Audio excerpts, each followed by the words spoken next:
Bonjour à tous, soyez bien notre paroisse invisible. Traçons sur nous le signe de la croix, car c'est Dieu qui nous rassemble au nom du Père, du Fils et du Saint-Esprit. Amen. Prions pour nos frères et sœurs malades.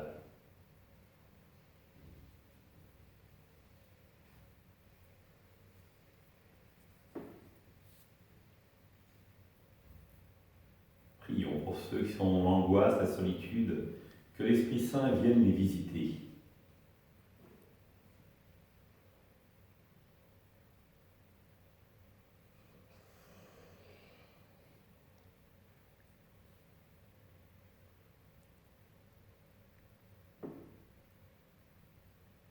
Prions pour les soignants et tous ceux qui œuvrent pour le bien commun.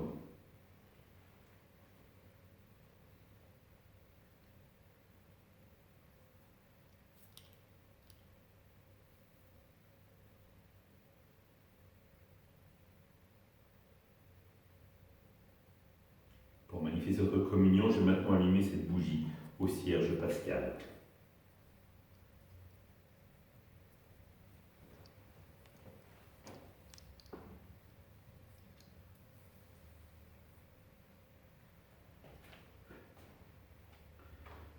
Dans l'évangile de Marc, Jésus quitta le territoire de Tyr, passant par Sidon, il prit la direction de la mer de Galilée et alla en plein territoire de la Décapole. Des gens lui amènent un sourd qui avait aussi des difficultés à parler. Ils supplient Jésus de poser les mains sur lui. Jésus l'emmena à l'écart, loin de la foule, lui mit les doigts dans les oreilles et avec sa salive lui toucha la langue. Puis les yeux levés au ciel, il soupira et lui dit « Ephphatha », c'est-à-dire « ouvre-toi ». Ses oreilles s'ouvrirent, sa langue se délia et il parlait correctement. Alors Jésus leur ordonna de n'en rien dire à personne, mais plus il leur donnait cet ordre, plus ceux-ci le proclamaient. Extrêmement frappé, il disait « Il a bien fait toutes choses, il fait entendre les sourds et parler les muets. » Acclamons la parole de Dieu. Louange à toi, Seigneur Jésus. Jésus qui guérit, ça peut sembler presque banal, frères et sœurs, après tout. Nous avons déjà vu de nombreux miracles se dérouler. Celui-là est quand même très particulier. Est-ce que quelque chose vous a marqué? C'est-à-dire comment Jésus implique son corps et le corps de l'autre dans la relation. Je ne sais pas si vous avez remarqué, il met la salive sur les yeux et lui touche la langue. Étonnant quand même. Et ça montre toute la puissance de l'incarnation. C'est-à-dire qu'il faut bien insister que nous sommes des êtres charnels, avec la carne, de la viande. Et c'est quelque chose d'important de bien en prendre conscience. Nous ne sommes pas des purs esprits. Rappelez-vous l'adage, qui fait l'ange, fait la bête. Non. Nous devons prendre en compte notre finitude, notre corporéité, et faire attention à elle, parce que c'est avec elle que nous sommes à l'image et à la ressemblance de Dieu.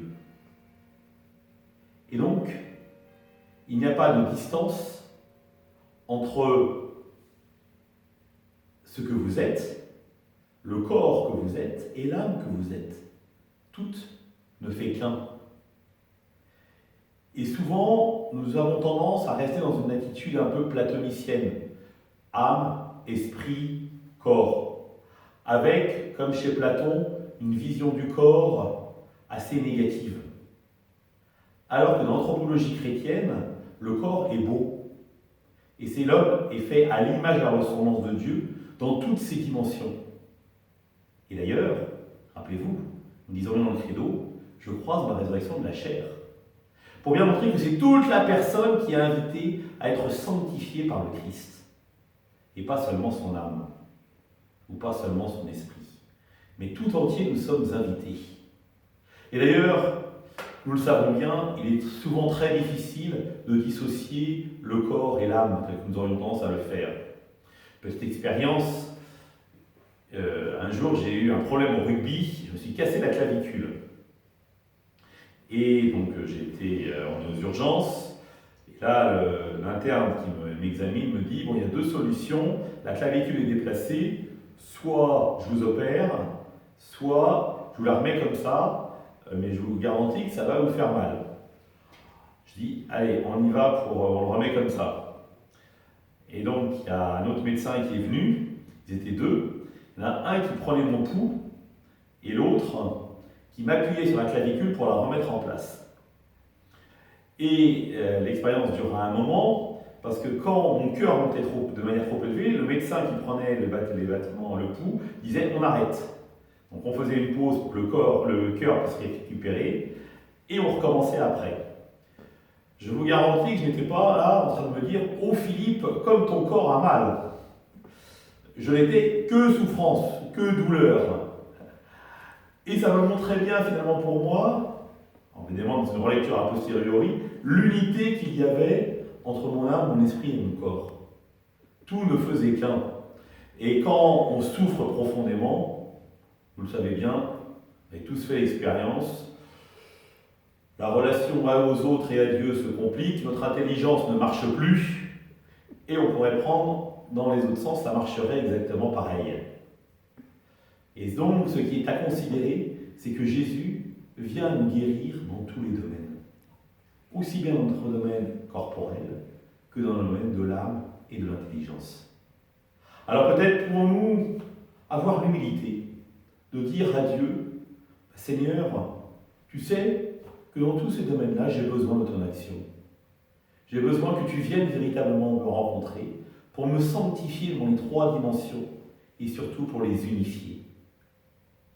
Oui, viens à mon aide, et si je ne suis pas capable de le dire par moi-même, peut-être que des amis, comme ce sourd-bègue qui amène Jésus, seront capables de le faire pour moi, ou nous peut-être pour eux. Ensemble, nous prions. Notre Père, qui es aux cieux, que ton nom soit sanctifié, que ton règne vienne, que ta volonté soit faite sur la terre comme au ciel. Donne-nous aujourd'hui notre pain de ce jour. Pardonne-nous nos offenses, comme nous pardonnons aussi à ceux qui nous ont offensés. Et ne nous laisse pas entrer en tentation, mais délivre-nous du mal. Amen. Que le Seigneur nous bénisse, qu'il nous accompagne notre journée, nous garde dans la paix. Au nom du Père, du Fils et du Saint-Esprit. Amen. À demain.